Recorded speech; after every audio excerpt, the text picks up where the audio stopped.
আসসালামু আলাইকুম। 18 বাংলার সংবাদে সবাইকে স্বাগত জানাচ্ছি ফিরোজ তোহা। শুরুতেই ইউসিবি সংবাদ শিরোনাম। শান্তি, স্থিতিশীলতা ও গণতন্ত্রের বড় হুমকি সন্ত্রাস। অভিমত আইপিইউ সম্মেলনের বক্তাদের। যুদ্ধ আগ্রাসন বন্ধে ঐক্যবদ্ধভাবে কাজ করার আহ্বান।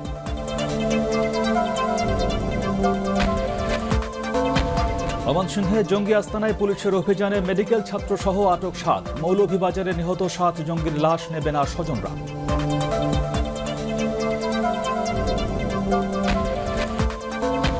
পয়লা বৈশাখ বিকেল 5টার পর বাইরে সমাবেশ করা যাবে না। মঙ্গল শোভাযাত্রায় ভুবু জেলা নিষিদ্ধ।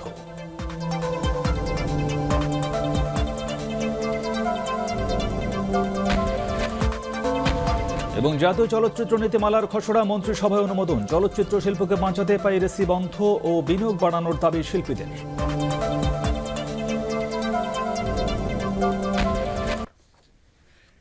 শুনছিলেন ইউসিবি সংবাদ শিরোনাম। মাটির 1200 ফুটের বেশি গভীর পর্যন্ত চাপ নিতে সক্ষম আনোয়ারের A1 বোরিং পাইপ, চাপের বাপ। এবারে বিস্তারিত। সন্ত্রাস এখন বিশ্বে স্থিতিশীলতা ও শান্তি প্রতিষ্ঠার পথে সবচেয়ে ভয়াবহ হুমকি। সন্ত্রাস ও সহিংসতার প্রভাব পড়ছে দারিদ্র্য, বৈষম্য নিরসন, মানবাধিকার এবং অভিবাসনের ওপর। এমনকি গণতন্ত্র এখন আক্রান্ত ভয়াবহ সন্ত্রাসে। তাই বিশ্বজুড়ে এক হয়ে সন্ত্রাস দমনের আহ্বান জানিয়েছেন আইপিইউ মহাসচিব মার্টিন জুঙ্গং। ঢাকায় আইপিইউ সম্মেলনের তৃতীয় দিনে সন্ত্রাস, সহিংসতা, যুদ্ধ এবং আগ্রাসন বন্ধের আহ্বান জানিয়েছেন বিভিন্ন দেশের স্পিকার ও সংসদ সদস্য সহ অতিথিরা। সানাউল হকের রিপোর্ট। আইপিইউ সম্মেলনের তৃতীয় দিনে বিশ্ব শান্তি ও আন্তর্জাতিক নিরাপত্তা নিয়ে নির্ধারিত আলোচনা করেন স্পিকার ও সংসদ সদস্যরা। আলোচনায় আসে গণতন্ত্র এবং মানবাধিকারের বিষয়ও। অধিবেশনের সাধারণ আলোচনায় আফ্রিকা ও ইয়েমেন সহ বিভিন্ন অঞ্চলে খরা ও দুর্ভিক্ষের হাত থেকে লাখো মানুষকে বাঁচাতে জরুরি পদক্ষেপ নেয়ার দাবি জানান তারা। সন্ত্রাস ও সহিংসতায় বিশ্বজুড়ে প্রাণহানি বাড়ছে আহত ও নির্যাতিত মানুষের সংখ্যা। তাই সন্ত্রাস সহিংসতাকে বড় হুমকি মনে করছেন আইপিইউ সদস্য দেশের প্রতিনিধিরা। An attack on the House of Commons was an attack on democracy. It was an attack on all our democracies. There would be no wars, no dead and wounded, no occupations and annexations. কেবল সন্ত্রাস নয়, উদ্বেগ এসেছে বিশ্বজুড়ে বেড়ে চলা বৈষম্য এবং এক দেশের অভ্যন্তরীণ বিষয়ে অন্য দেশের হস্তক্ষেপ নিয়ে। আমাদের যেটি বক্তব্য ছিল যে কোনো স্বাধীন সার্বভৌম দেশের অভ্যন্তরীণ বিষয়ে অন্য কারো হস্তক্ষেপ করার কোনো সুযোগ থাকা উচিত নয়। অত্যাবশ্যক যদি কখনো মনে হয় সেটাও হতে পারে শুধুমাত্র ইউএনের ম্যান্ডেটের অধীনেই। আইপিইউ মহাসচিব এক সাক্ষাৎকারে জানিয়েছেন তারা এক দেশের বিষয়ে অন্য দেশের হস্তক্ষেপ সমর্থন করেন না। সন্ত্রাস দমনে সবার সহযোগিতা চেয়ে কার্যকর উদ্যোগ নেয়ার ব্যাপারে সিদ্ধান্ত নেবে আইপিইউর এই সম্মেলন। Terrorism is the single most dangerous threat to stability in the world today, to peace in the world today. Violent extremism born out of frustration, born out of inequality in society, born out of injustice, violations of human rights. বৈষম্যমুক্ত বিশ্ব গড়তে শিক্ষা, স্বাস্থ্য, গণতন্ত্র চর্চা, জলবায়ুর প্রভাব মোকাবেলা এবং সংখ্যালঘুদের সুরক্ষায় অগ্রাধিকার দিয়েছেন বিশ্ব সংসদের প্রতিনিধিরা। সানাউল হক, এটিএন বাংলা, ঢাকা। দেশে এখন গণতন্ত্র ও মানবাধিকার নেই দাবি করে বাংলাদেশে ইন্টার পার্লামেন্টারি ইউনিয়ন আইপিইউ সম্মেলনকে একটি প্রহসন বলে মন্তব্য করেছে বিএনপি। কেন্দ্রীয় কার্যালয়ে সংবাদ সম্মেলনে দলের মহাসচিব মির্জা ফখরুল ইসলাম আলমগীর কথা জানিয়ে বলেন, বাংলাদেশের বর্তমান জাতীয় সংসদ জনগণের প্রতিনিধিত্ব করে না। যে দেশের পার্লামেন্ট জনগণের প্রতিনিধিত্ব করে না, গণতান্ত্রিক প্রতিষ্ঠানগুলোকে ধ্বংস করে দিচ্ছে এবং নাগরিকদের মানবাধিকার লুণ্ঠন করছে, হত্যা, গুম ও গ্রেফতার, মিথ্যা মামলায় জনগণ জর্জরিত হচ্ছে, সেই দেশে আইপিইউর এই সম্মেলন একটা প্রহসন ছাড়া আর কিছু নয়।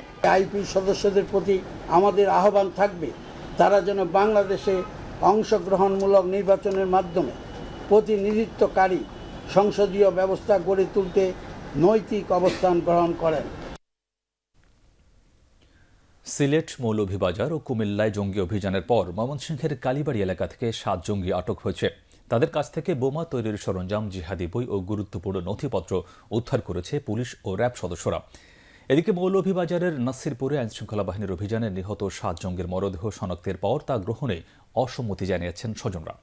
প্রতিনিধি শাহ আলম উজ্জ্বল ও মোহসিন পারভেজের পাঠানো তথ্য ছবি নিয়ে রিপোর্ট করছেন সাদিয়া মাহসাবিন ইমাম।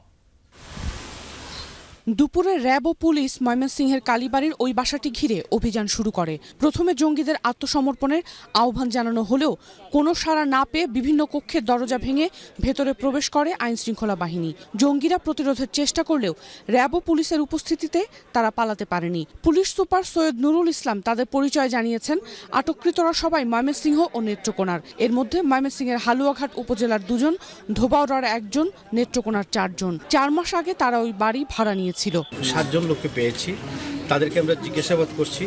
কিছু জিহাদি ম্যাটেরিয়ালস আমরা পেয়েছি, বই পেয়েছি এবং ইলেকট্রনিক ডিভাইসে কিছু আমরা পেয়েছি। এখানে কোনো নারী শিশু নেই, তবে জঙ্গির যে সিমটম যেগুলো আমরা দেখি এই সকল সিমটম আছে। প্রথমে খবর পাই যে এই বাড়ির ভিতরে 6 থেকে 7 জন লোক তারা বেশ কিছুদিন ধরে আছে এবং তাদের চলাফেরা এবং গতিবিধি সন্দেহজনক। এই তথ্যের ভিত্তিতে আমরা প্রথমে বাড়িটাকে কর্ডন করে ফেলি। তারপরে আমাদের নিজেদের সেফটি নিয়ে আমরা সতর্ক বাণীগুলো উচ্চারণ করার পরে এক পর্যায়ে আমরা দরজা ভেঙে বাড়ির ভিতরে প্রবেশ করি। এদিকে মৌলভীবাজারের নাসিরপুরে আইন শৃঙ্খলা বাহিনীর অভিযানের সময় নিহত 7 জঙ্গির মরদেহ শনাক্ত হয়েছে, তবে তা গ্রহণে অসম্মতি জানিয়েছে স্বজনরা। দুপুরে সংবাদ সম্মেলনে মৌলভীবাজারের পুলিশ সুপার মোহাম্মদ শাহজালাল জানিয়েছেন, স্বজনরা দিনাজপুরের ঘোড়াঘাট উপজেলা থেকে মৌলভীবাজারে যান। এর মধ্য থেকে ছবি দেখে 7 জনের লাশ শনাক্ত করেন ফতেপুরে অপারেশন ম্যাক্সিমাসে নিহত লোকমানের শ্বশুর আবু বক্কর সিদ্দিক ও স্থানীয় ইউপি সদস্য মোফাজ্জল হোসেন। ফতেপুরের ওই বাড়িতে এখনও কিছু বিস্ফোরক রয়েছে, যা উদ্ধারে কাজ করে যাচ্ছে আইন শৃঙ্খলা বাহিনী। সাদিয়া মাহজাবিন ইমাম, এটিএন বাংলা। পয়লা বৈশাখের দিন বিকেল 5টার পরে উন্মুক্ত স্থানে কোনো অনুষ্ঠান করা যাবে না বলে জানিয়েছেন স্বরাষ্ট্রমন্ত্রী আসাদুজ্জামান খান কামাল। বিকেলে সচিবালয়ে নিরাপত্তা বিষয়ক বৈঠক শেষে স্বরাষ্ট্রমন্ত্রী জানান, এদিন নিরাপত্তার কারণে মোটরসাইকেলে চালক ছাড়া কোনো আরোহী থাকতে পারবে না। এছাড়া ব্যাগ পরিবহনেও রয়েছে নিষেধাজ্ঞা, জানাচ্ছেন শফিকুল ইসলাম শামীম।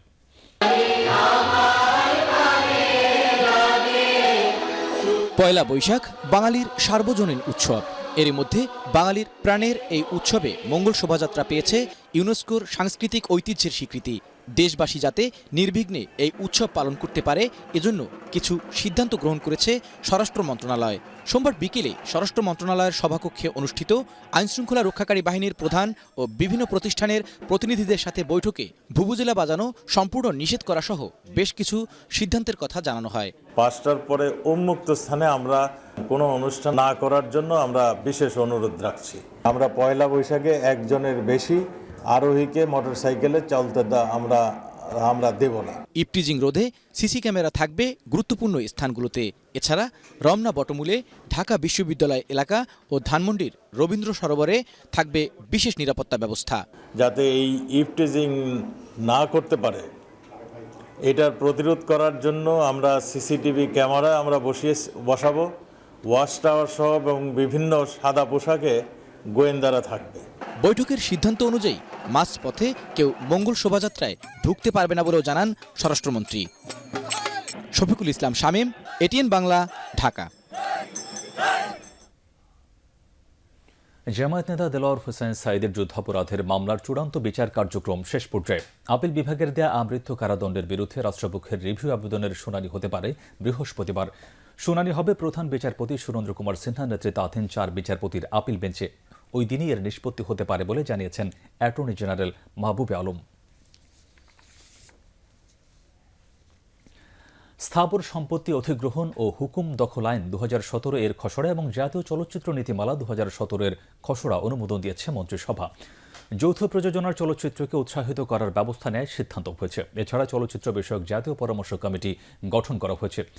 একই সাথে বৈঠকে ঢাকা, কলকাতা, খুলনা রুটে সরাসরি বাস সার্ভিস চলাচলের বিষয়টি নীতিগত অনুমোদন দেওয়া হয়। এছাড়া 23 জুলাই জাতীয় পাবলিক সার্ভিস দিবস পালনের সিদ্ধান্ত হয় বলে জানিয়েছেন মন্ত্রিপরিষদ সচিব মোহাম্মদ শফিউল আলম। দুপুরে সচিবালয়ে প্রধানমন্ত্রী শেখ হাসিনার সভাপতিত্বে এই বৈঠক অনুষ্ঠিত হয়।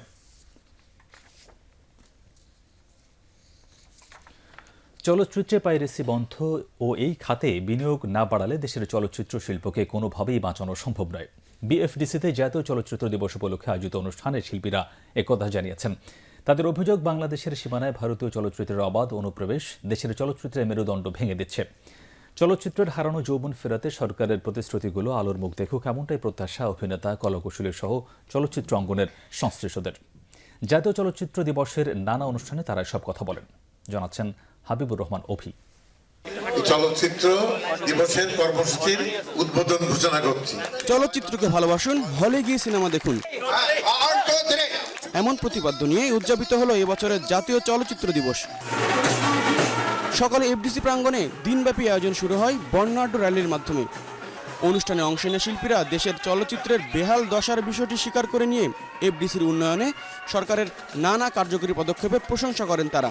প্রধানমন্ত্রী গত 5 বছর যাবত এটাকে জাতীয় চলচ্চিত্র দিবস হিসেবে ঘোষণা করেছেন, আমরা তার কাছে কৃতজ্ঞ। ডিজিটাল ছবির নামে যেসব ছবিগুলো সেন্সরে জমা দেওয়া হয় এবং হলে চলে, তো দর্শক দেখবে না, পালিয়ে যাবে। দেশের চলচ্চিত্রের মেরুদণ্ড অনবরত ভেঙে দিচ্ছে পশ্চিমবাংলার জাঁকজমক সব সিনেমা। একক প্রযোজনায় ভারতীয় ছবিগুলোকে কোনোভাবেই দেশের সিনেমা হলে চলতে না দেওয়ার জোর দাবি জানিয়েছেন বিশিষ্টজনরা। পুঁজিপতি যারা, তারা ইনভেস্ট করে টাকা কেউ উঠাইতে পারছে না, রাতারাতি পাইরেসি হয়ে যাচ্ছে এবং সেই কারণেই কিন্তু আজকে এই ধসটা নেমেছে। কো প্রোডাকশন ঠিক আছে, বাট হিন্দি ছবি বাংলাদেশের চলবে না। চলচ্চিত্র শিল্পকে বাঁচাতে হলে গিয়ে সিনেমা দেখার বিশেষ অনুরোধ জানান শিল্পীরা। এখন তো হলের সংখ্যা খুবই কম, হলের সংখ্যা যখন বাড়বে, মানুষের অনেক কাছে যখন হল চলে আসবে, তখন মানুষ যেতে আরও বেশি আগ্রহী হবে। আমাদের যে ল্যাকিংসগুলো আছে, সেই ল্যাকিংসগুলোকে আমরা ফুলফিল করে আমরা যেন ভালো কিছু করতে পারি। নারীদের জন্য যদি আলাদা ভালো পরিবেশ, ভালো স্পেস করা হয়, তাহলে মেয়েরা আরও বেশি বেশি করে হলে সিনেমা দেখতে যাবে। আজকের অনুষ্ঠানে উপস্থিত শিল্পীরা বলছেন, এই এফডিসি হচ্ছে চলচ্চিত্রের সূতিকাগার। তারা বলছেন যে বর্তমান সরকার এই এফডিসির কল্যাণে বেশ কিছু পদক্ষেপ নিয়েছেন, সেগুলোর যদি সঠিক বাস্তবায়ন হয় তাহলে সম্ভব বাংলাদেশের চলচ্চিত্রকে আন্তর্জাতিক মানে নিয়ে যাওয়া। হাবিবুর রহমান অভি, এটিএন বাংলা, ঢাকা। প্রযুক্তি আর শিল্প সম্পর্কে অস্বচ্ছ ধারণা আর অসাধু আমলাতান্ত্রিকতায় একের পর এক সংকটে পড়ছে ঢাকার সিনেমা। অথচ সংকটে থাকা বাংলা চলচ্চিত্রকে বাঁচাতে একে শিল্প ঘোষণা করা ছাড়াও নীতি নির্ধারণের নানা সিদ্ধান্ত অনেক আগেই গ্রহণ করেছে সরকার। সেসব সিদ্ধান্ত বাস্তবায়নের এই ফাঁকে আধা ডিজিটাল হয়ে ধুঁকছে সিনেমা। প্রতারিত হচ্ছে দর্শক, জৌলুস ছড়ানোর আগে মৃতশিল্পে পরিণত হওয়ার আশঙ্কায় আছেন সিনেমা সংশ্লিষ্টরা। ফজলে রাব্বি রিপোর্ট।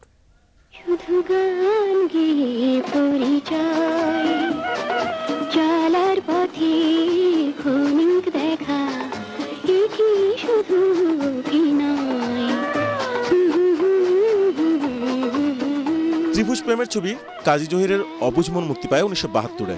স্বাধীনতার পরের ছবির গান, গল্প আর রাজ্জাক শাবানের অভিনয় এখনও জীবন্ত বাংলা সিনেমার ভক্তদের কাছে। নিজস্ব রূপ, রস, গন্ধে ঢাকার সিনেমা তখন উজ্জ্বল সম্ভাবনার আলো ছড়াচ্ছে। এর আগেই সিরাজউদ্দৌলা জীবন থেকে নেয়া এদেশ তোমার আমানের মতো অসাধারণ সব ছবির স্বাদ পেয়েছেন ঢাকার দর্শকরা।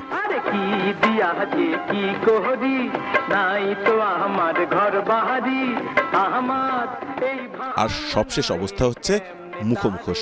খুলনা বিভাগে যে হল থেকে যাত্রা শুরু করে প্রথম বাংলা সিনেমা, সেই হল এখন গুদামঘর। সারা দেশে সিনেমা হলের সংখ্যা 1200 থেকে নেমে এসেছে 300-র কমে। অথচ পড়ে যাওয়া সিনেমার সুদিন ফিরিয়ে আনতে সরকারের আছে নানা কার্যকর সিদ্ধান্ত। বাংলাদেশের চলচ্চিত্রকে শিল্প হিসাবে ঘোষণা করা হয়েছে অনেক আগে, কিন্তু এটা নামে মাত্র শিল্প। শিল্পই যদি হয় তাহলে ব্যাংক আমাদেরকে ঋণ কেন দেবে না? সিনেপ্লেক্স গভর্নমেন্টের কিন্তু আবার এটা প্রজেক্টর নাই, 2K মেশিন নাই।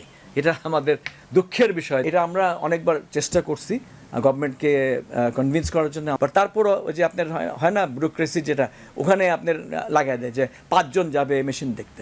দে are not even technical people, তো একজন গেলেই তো হয়। বিশ্বে বর্তমানে 4K মানের প্রজেকশন প্রচলিত হলেও অন্তত 2K মানের প্রজেকশন ব্যবস্থা বাংলা সিনেমার প্রযোজক আর দর্শকদের স্বস্তি দিতে পারে বলে মনে করেন চলচ্চিত্র সংশ্লিষ্টরা।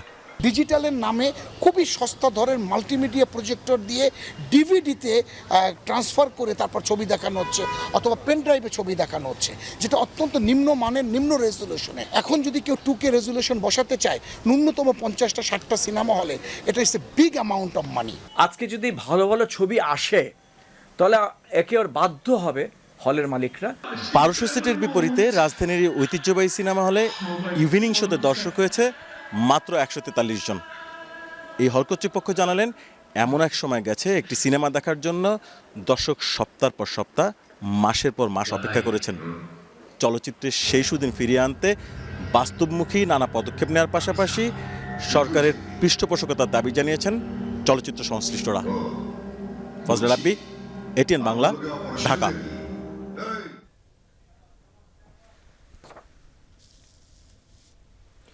এবার রূপালী ব্যাংক সংবাদ বিরতি, আর বিরতির পর থাকছে রাশিয়ার সেন্ট পিটার্সবুর্গে পাতাল রেলে 2 দফা বোমা বিস্ফোরণে 11 জন নিহত, আহত অর্ধ শতাধিক।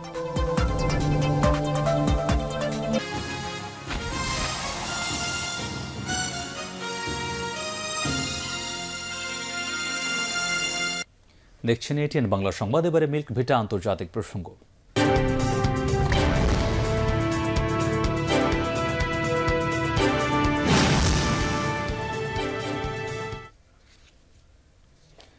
রাশিয়ার সেন্ট পিটার্সবুর্গে পাতাল রেলে 2টি বিস্ফোরণে অন্তত 11 জন নিহত হয়েছে, আহত হয়েছে অর্ধ শতাধিক মানুষ।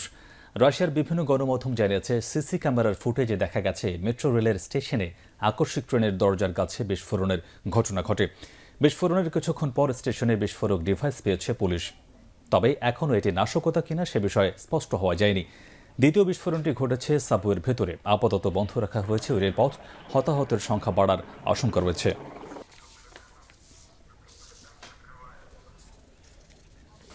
শেষ করবার আগে ইউসিবি সংবাদ শিরোনামগুলো আরও একবার।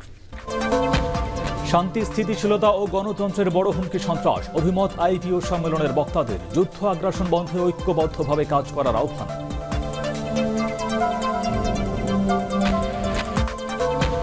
ময়মনসিংহে জঙ্গি আস্তানায় পুলিশের অভিযানে মেডিকেল ছাত্র সহ আটক 7। মৌলভীবাজারে নিহত 7 জঙ্গির লাশ নেবে না স্বজনরা।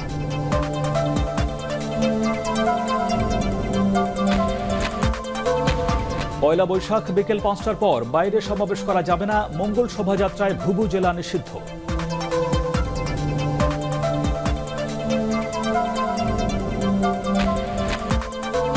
এবং জাতীয় চলচ্চিত্র নীতিমালার খসড়া মন্ত্রিসভায় অনুমোদন। চলচ্চিত্র শিল্পকে বাঁচাতে পাইরেসি বন্ধ ও বিনিয়োগ বাড়ানোর দাবি শিল্পীদের।